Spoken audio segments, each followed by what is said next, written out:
Three.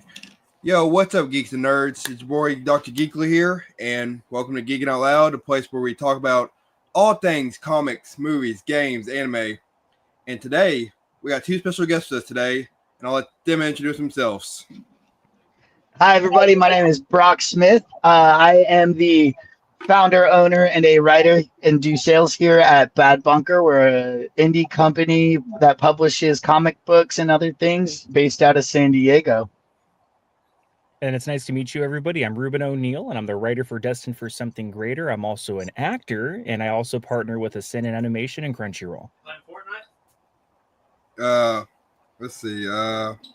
Yeah, and we are talking about a comic today that they're starting, and it is. Ruben, would you do the honors? Yeah, absolutely. It's a medieval fantasy comic where it's essentially humans versus centaurs. So blood, guts, gore, you name it. And It's pretty cool, man. if you like Chronicles of Narnia, Game of Thrones, anything dark fantasy, this is your comic. So Literally right up your alley at that point, because it's all about death and betrayal. or survival. Survival.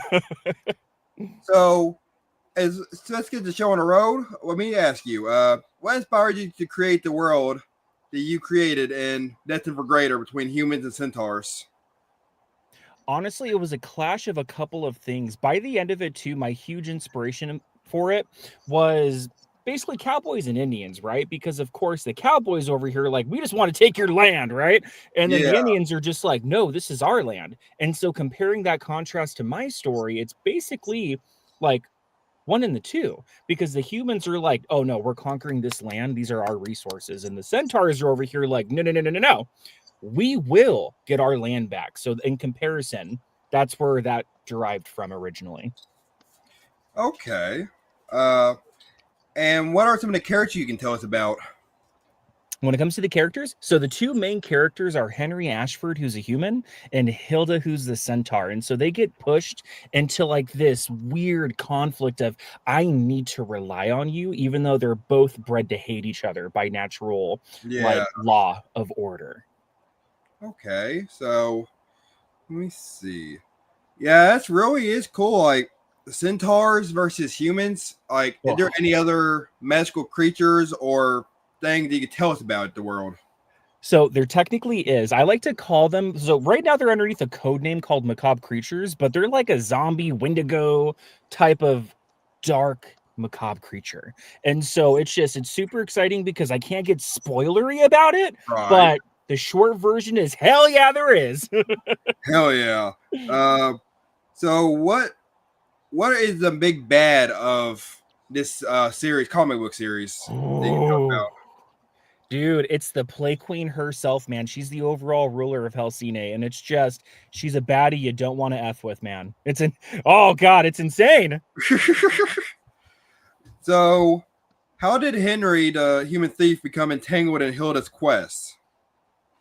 So essentially, Henry is sentenced to death by the ruling of the Plague Queen, right? And for reasons A, B, and C that we can't get into just yet, Hilda is thrown into the scene. And so, of course, Hilda, trying to get out of a fog, she then sees Henry is about to get executed. And so then that is where the story begins, and that's where the two characters meet for the first time. Okay, and I bet it's really awkward at first, I guarantee it. Oh yeah, like, oh god, there's so much that I want to say. Okay, I'll give out like a little piece of it.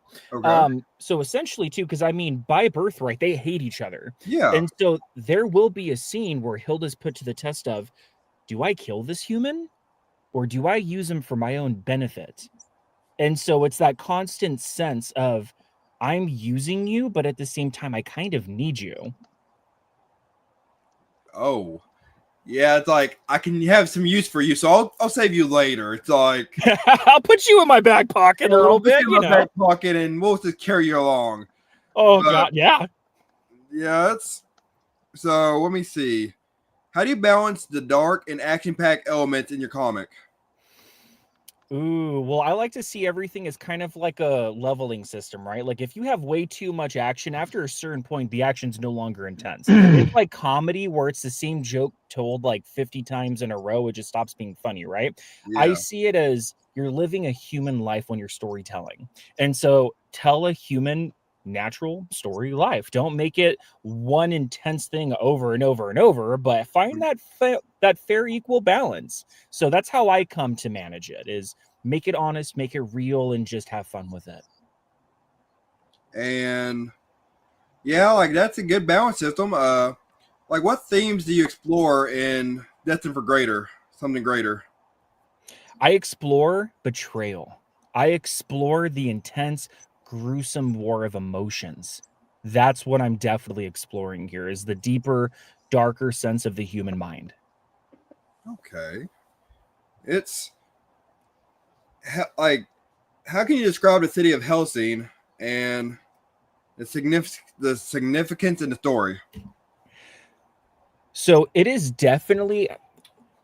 Can you ask that question one more time? How can you describe that city in your world and in detail? Like, how can you describe it? Oh, got you. Okay. So Helsine in general is the land name, right? And so essentially what I would better categorize it as is that Helsine is formed with different houses. So like example, you have House Grisham, you have House O'Connor. And so the humans have subdivided within themselves because they all wanted like their own sense of power within this world. And so while Helsine is just the overall name of like the land that the humans populated, it is definitely a gruesome war that's brewing and continuing. Ooh, yeah. And I noticed you had a Kickstarter for all the fans out there to realize, go check it out. But how is the Kickstarter going for this comic? Dude, it's I can going. actually. Do you have that pulled up? Take over. I was gonna say I've got it pulled up right now just because I like to try and be as active on it as I can. So as of today, we are 18 days out from wrapping our Kickstarter, and we are just under $2,000, which means we're about a third of the way there. So we're trucking along. We have a little bit of ways to go, but man, we still got some time to make something happen. And you're all the people that can help us do that.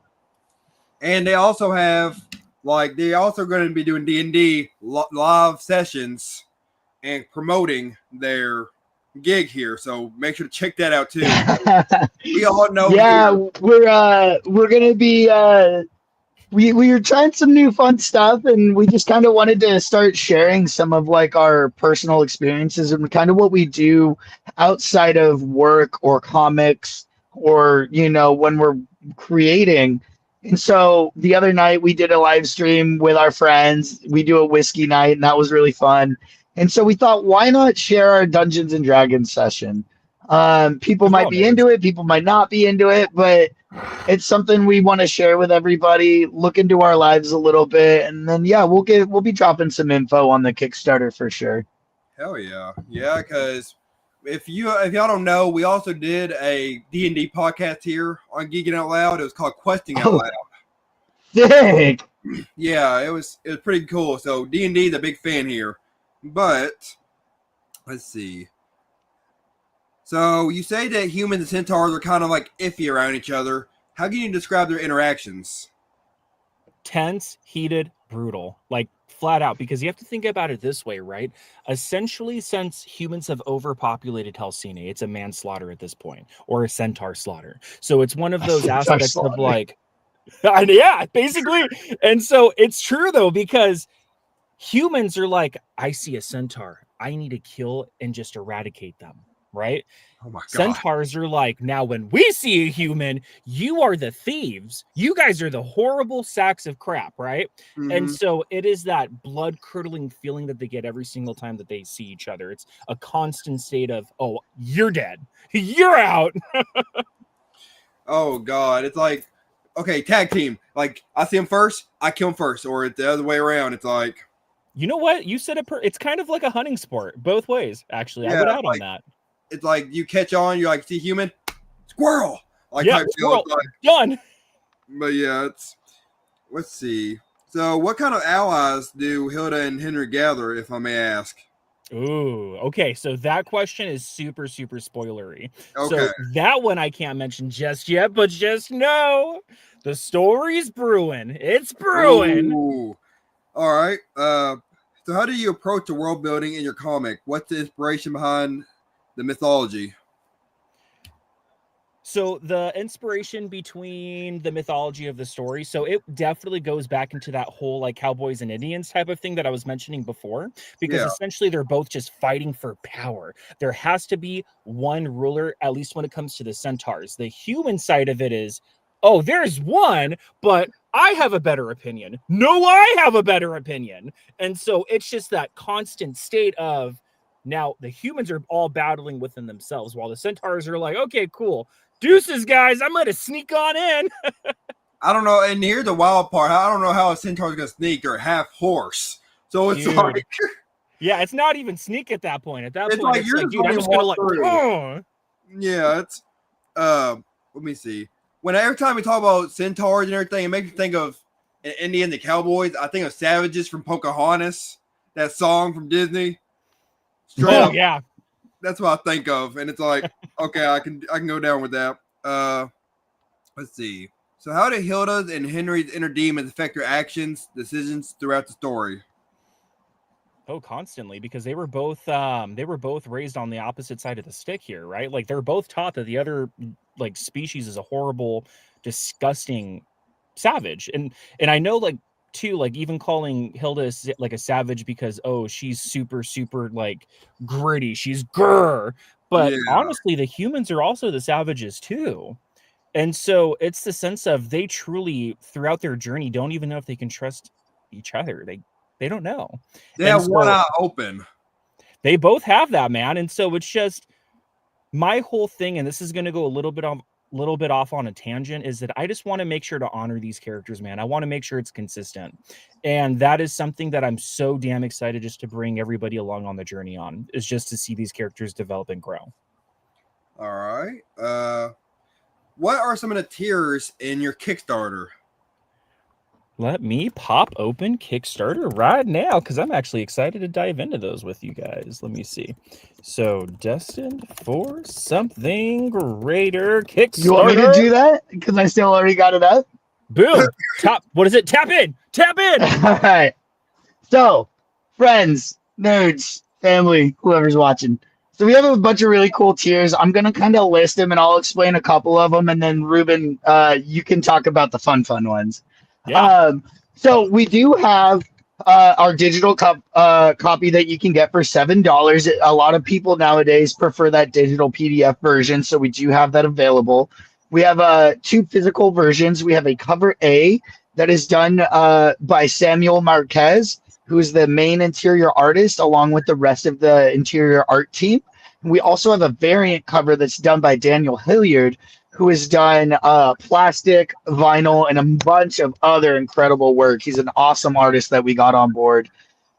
We have a really cool tier called Covers of the Dark Realm, which gets you both covers at a little bit of a discount. We have the Marvel Codex and the DC Codex.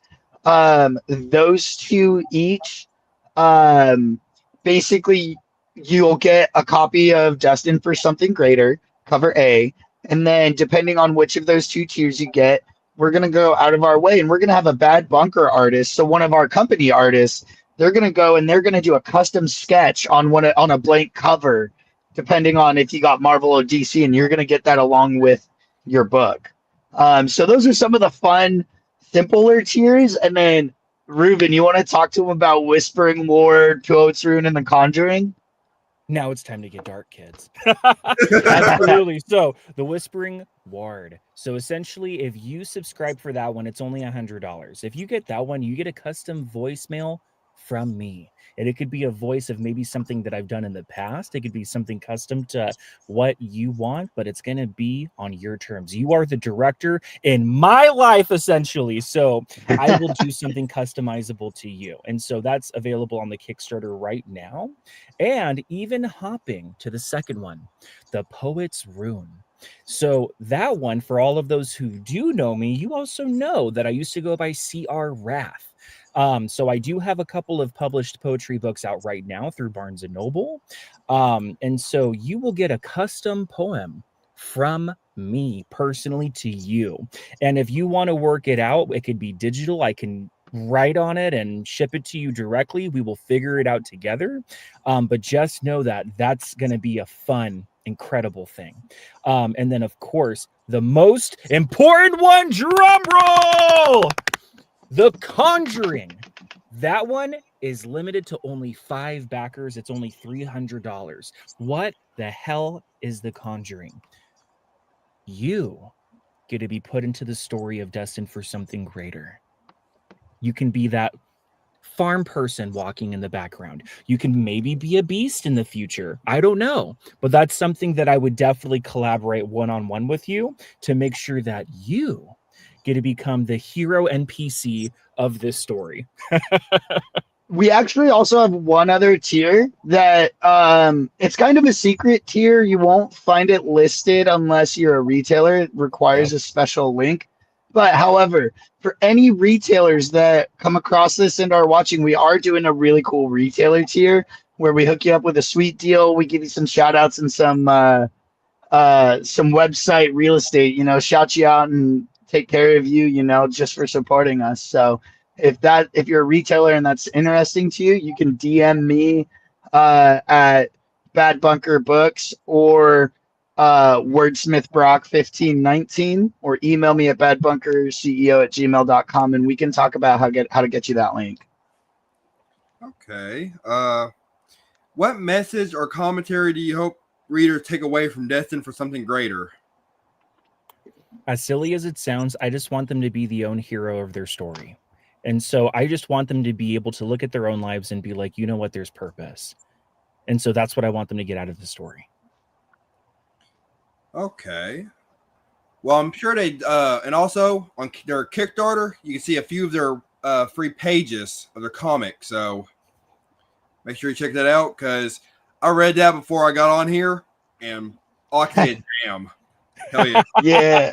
Yeah, man, we are super stoked that we were able to put a little bit of a sample up there just to give you guys an idea of what we're doing, man. The team's been putting in a lot of really hard work, and we're just so excited for you all to check this out. Okay. So crafting gritty worlds, how do you balance darkness, hope in your story, and what's the role of redemption in your narrative? So I kind of, as silly as it sounds, I kind of balance it like the 7 stages of grief, comparing it to that, right? Like you have a cause, you have an effect, and then you have lingering feelings afterwards. And so that's kind of my structure when it comes to writing something like gritty, is because when you are writing, remember, in order for something to be gritty and impactful, it can't be like that all the time. So throw in some comedy, throw in some love, throw in some feelings, some good, happy feelings, because the characters we love the most, we torture them the most. So, so you got to give them a lot of love to just destroy them. Fair enough. Give them a little bit of hope so you can tear it down. Absolutely. Let's see. So the themes are war, betrayal, and easy alliances. How do you explore the theme of war in your story? So I explore the themes of war like this, right? So you have House Grisham, you have House Follow, you have House O'Connor, right? And so every single one of them, they have their own goals. They have their own visions of to better Halcyon, right? Now, of course, the main true ruler is the Plague Queen herself. And so they're constantly like, yes, ma'am, absolutely. But they have their own little war brewing within themselves. Now, the centaurs, right? Remember, this is all taking place on the same land here. Everybody's a neighbor in this world. And so the centaurs are just like, you know what? We don't know how we're going to do it, but damn it, this is our land. Disgusting humans, they have no business being here. And so that's what's festering is lineage and the war to take back what's rightfully theirs. Damn. Oh, damn humans. Anyway. Damn humans, disgusting. So what I'm trying to think. Like humans and centaurs, it's gonna be impactful, man. That's all I can say on that. Dude, like, by far. Oh my god. Like when y'all came to me talking about centaurs and humans, I was like, oh, yes. I'm like, I didn't know how to react at first. I'm like, centaurs? The horse people? And I thought about it more and I got more hyped up. I'm like, hell yeah, horse people. Oh, horse people are fucking sick, dude. Dude, they're Yeah. badasses, and they're super, like, you don't see much of them. Like, the last one I really remember don't. seeing on TV was, or on a movie, was like Narnia, right? Like way back when. And like even in recent movies, it's just like they're all the pretty, the Vikingness The ones, majestic, and it's the like, majestic. no, they can trample you in a second. It's like, calm down. Dude, they are brute force, man. You don't want to mess with one.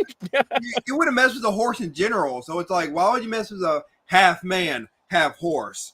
It's like, yeah. yeah, that's what I'm saying. It's like, no, it's let's see.